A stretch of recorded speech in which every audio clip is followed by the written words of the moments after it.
মুম্বাইয়ের রেললাইন থেকে উদ্ধার হলো বাংলার এক পরিযায়ী শ্রমিকের রক্তাক্ত ও ক্ষতবিক্ষত মৃতদেহ। মৃতদেহ গ্রামে ফিরতেই শোকের সঙ্গে ক্ষোভে ফেটে পড়েন পরিবার ও গ্রামবাসীরা।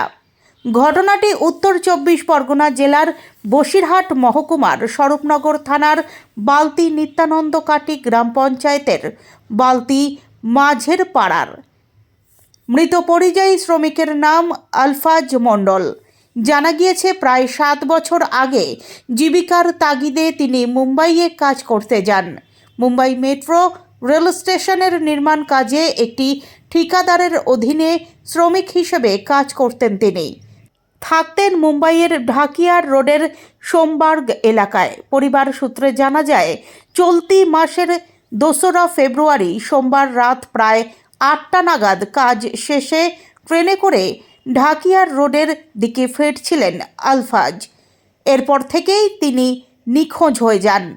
পরদিন অর্থাৎ মঙ্গলবার রাত প্রায় ২টো নাগাদ মুম্বাইয়ের মসজিদ বন্দর রেল স্টেশন সংলগ্ন এলাকায় রেল লাইনের ধার থেকে পুলিশ তার রক্তাক্ত ক্ষতবিক্ষত মৃতদেহ উদ্ধার করে। মঙ্গলবার সকালেই মুম্বাই পুলিশ আলফাজের পরিবারকে মৃত্যুর খবর জানায়। এই মৃত্যুকে ঘিরে ইতিমধ্যেই রহস্য দানা বেঁধেছে।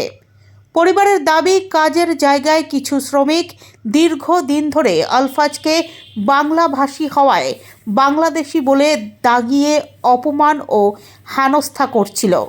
সেই বিষয়টি আলফাজ তার ভাই জিন্নাহ আলীকে ফোনে বিস্তারিত জানিয়েছিলেন বলেও দাবি পরিবারের।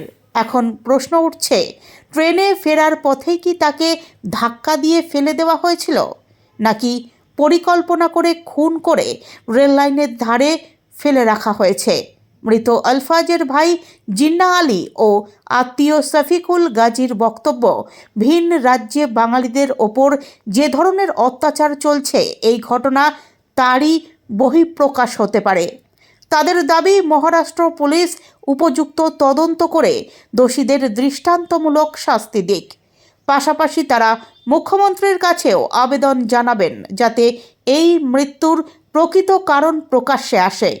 পরিবারের আরও অভিযোগ, ভিন রাজ্যের শ্রমিকরা এ রাজ্যে এসে কাজ করলে তারা আক্রান্ত হন না, সবাই মিলেমিশে কাজ করেন। শুধুমাত্র বাঙালিরা ভিন রাজ্যে গিয়ে আক্রান্ত হবেন কেন? বিষয়টা হচ্ছে কি জানেন না, আমরা তো প্রত্যক্ষদর্শী না, তবে ডেড বডি দেখার পরে আমাদের যেটা আশঙ্কা মনে হচ্ছে, আমরা এটা মনে করতে পারছি না যে এটা স্বাভাবিক মৃত্যু। তাছাড়াও ভারতবর্ষের বিভিন্ন প্রান্তে বাংলা ভাষাভাষী নিয়ে যেরকম অত্যাচার বা আক্রমণ হচ্ছে, হিন্দি ভাষীরা করছে যেটা, এবং বিশেষ করে সংখ্যালঘুদের উপরে সারা ভারতবর্ষব্যাপী, আমরা ভাবছি এটা তার অঙ্গ কিনা। আমরা ভাবছি যে এই ঘটনা পুনরাবৃত্তি হচ্ছে কিনা, এটা তার একটা অঙ্গ কিনা, এটা আমরা বিষয়টা মনে করছি। এবং এই বিষয়টা আমাদের চাইতে ভালো বলতে পারবে মহারাষ্ট্র প্রশাসন যদি সঠিক তদন্ত করে, এবং আমরা চাই সঠিক তদন্ত করে প্রকৃত কারণ বেরিয়ে আসুক। আমরা আশাবাদী ভারতবর্ষের সংবিধানের উপরে বা প্রশাসনের উপরে তারা সঠিক কারণটা বার করবে। কারণ যে গেছে সে তো আর ফিরবে না, কিন্তু আমরা চাই না যে আরও একটা মায়ের কোল খালি হোক বিষয়টা নিয়ে, এবং আরও একটা পরিবার তার সন্তান হারাওক, এটা আমরা চাই না। এর একটা ইতি করা দরকার। সাথে সাথে আমরা রাজ্য প্রশাসনের কাছে অনুরোধ করব, প্রতিটা বার যদি পশ্চিমবঙ্গ থেকে বাংলা ভাষাভাষী এলাকার মানুষগুলো ভারতবর্ষের বিভিন্ন প্রান্তে যে আক্রান্ত হয় এবং জীবন হারায়, মুখ্যমন্ত্রী তার স্বরাষ্ট্র দপ্তরের পক্ষ থেকে বা মুখ্যমন্ত্রী নিজভাবে অন্যান্য রাজ্যের মুখ্যমন্ত্রীর সঙ্গে কথা বলতে পারে, বিষয়টি নিয়ে রাজনৈতিকভাবে আলোচনা করতে পারে। এবং তিনি তো বলতে পারেন, কারণ সারা পশ্চিমবঙ্গে ভারতবর্ষ প্রান্ত থেকে আগত অনেক পরিযায়ী শ্রমিক পশ্চিমবঙ্গে কাজ করে, তাদের পরিস্থিতির উপর দাঁড়িয়ে তিনি কথা বলতে পারেন। একটা সময় আসতে পারতো যে বাঙালিরা যদি ভারতবর্ষে বিভিন্ন জনে আক্রান্ত হয়, তাহলে যারা পশ্চিমবঙ্গে কাজ করছে ভারতবর্ষ থেকে আগত তাদের উপর এটা কী হবে? প্রতিদিন ঘটছে। আমরা আপনার সংবাদ মাধ্যমের মধ্য দিয়ে মাননীয় মুখ্যমন্ত্রীর কাছে আমরা প্রার্থনা করব, নিবেদন করব, তিনি বিষয়টা যেন একটু ভালো নজরে সুনজরে দেখেন। যারা পশ্চিমবঙ্গ থেকে বিভিন্ন প্রান্তে কাজকর্মে যায় তারা যেন সেফটি থাকেন, তাদের নিরাপত্তার বিষয়টা নিয়ে তারা যেন সেই রাজ্যের মুখ্যমন্ত্রী বা প্রশাসনের সঙ্গে আইনগতভাবে কথা বলে, প্রশাসনিক বিষয়ে কথা বলেন। এটা আপনার সংবাদ মাধ্যমের মধ্য দিয়ে আমরা তাদের কাছে জানাতে চাই। আমার নাম শফিকুল গাজী, আমি যে মারা গেছে তার আত্মীয়। সন্দেহ তো আছে কিছু লোকের উপরে, আর মোবাইল না ঠিক হলে বলতে পারবো না। কিছু লোকের উপরে সন্দেহ আছে, মেরে ফেলতে পারে। হ্যাঁ, ওখানকার যেখানে কাজ করে ওরা বলছিল যে তোমার ভাই দুপুরবেলায় বাংলা ভাষায় কথা বলতে হলো। ওরা বেশিরভাগ তো সব উত্তরপ্রদেশে কাজ করে, হ্যাঁ। উত্তরপ্রদেশের লোক। হুম।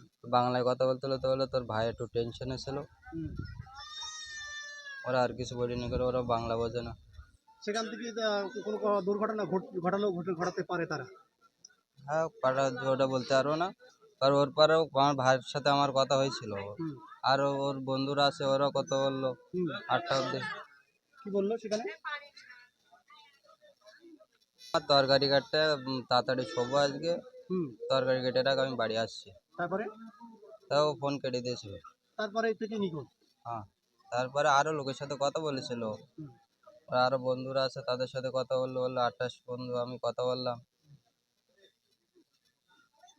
তারপর আর খোঁজ পাওয়া যায়নি। ওরা ফোন করছিলাম তো ফোন তুলছে না কেউ। তোমার নাম? জিন্না আলী।